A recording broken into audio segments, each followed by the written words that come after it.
So today I have the best of the best that came out of Weissach. We'll talk a little bit about that later. This is a 2018 GT2 RS. And if you don't know what RS is for, that's Rennsport. And that is all about motorsport. This came out of Weissach, and we're gonna take it for a drive and let you know what we think about it. Obviously, it's menacing. This has also the Weissach package with the exposed carbon hood, exposed carbon roof. Everything has been added to it for racing purposes to make it either lighter, make it quicker, make it handle better. You'll notice there isn't even a standard badge here. This is just a lightweight decal. I mean, I'm sure that saves grams, but all the grams adds up. You throw up the hood, it is incredibly light. Check out all that carbon fiber. The ducts I was talking about earlier, air comes through here, straight down, and where does it go? It goes to your brakes to keep your brakes cool during heavy use. Not many cars have this. This is a distilled water tank, and that's used to cool the intercoolers when they get to a certain temperature.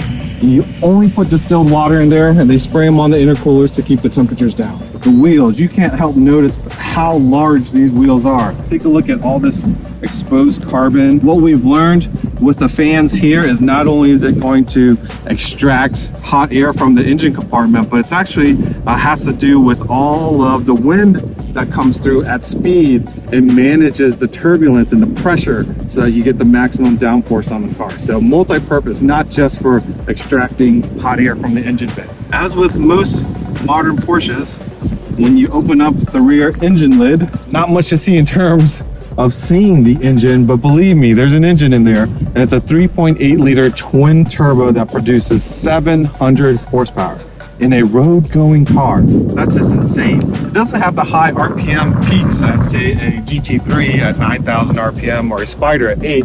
This is at 7,000 RPM, but I'm pretty sure 700 horsepower is gonna be plenty for the street.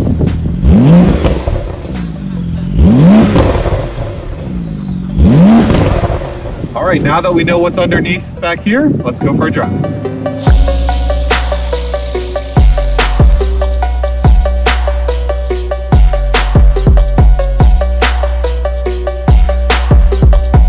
Be sure to log into your YouTube account, subscribe to our channel, and turn on notifications so you don't miss a video. Best of all, it's free to do so. So immediately you can tell, even though I'm cruising at 12 miles an hour, the exhaust is already very prominent, and it wants to go.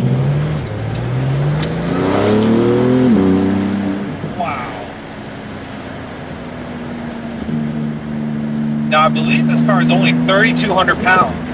From looking at it on the outside, it's a pretty big car, but driving it, you can feel it's quite light. You know, the windows are down, so I can feel and hear a few more things as far as road noise.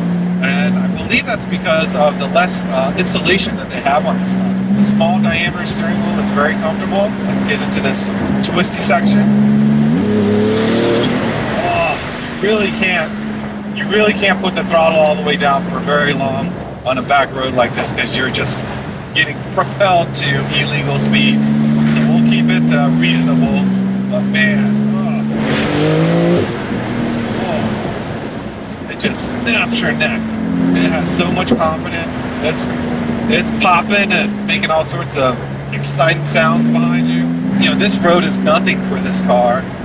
It's begging for more, and I'm trying to be restrained and just trying to enjoy it at legal speed limits. And it's hard to. It really is hard to, because much like a sport bike, you just want to go more, but you want to be a good citizen. But yet it really is easy to drive. I mean, at the end of the day, you're just steering and giving input via the gas pedal and brake, and you're driving it like any other car, but it reacts to your inputs so much more quick.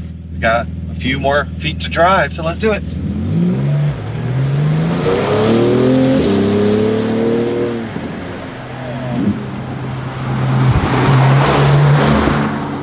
So let's talk about ratings. I without a doubt, this gets 10 out of 10 if you're taking it to a car show. You are gonna go front and center because everybody wants to see this GT2 RS. They call it King Kong, and you know, it earns that name very, very well.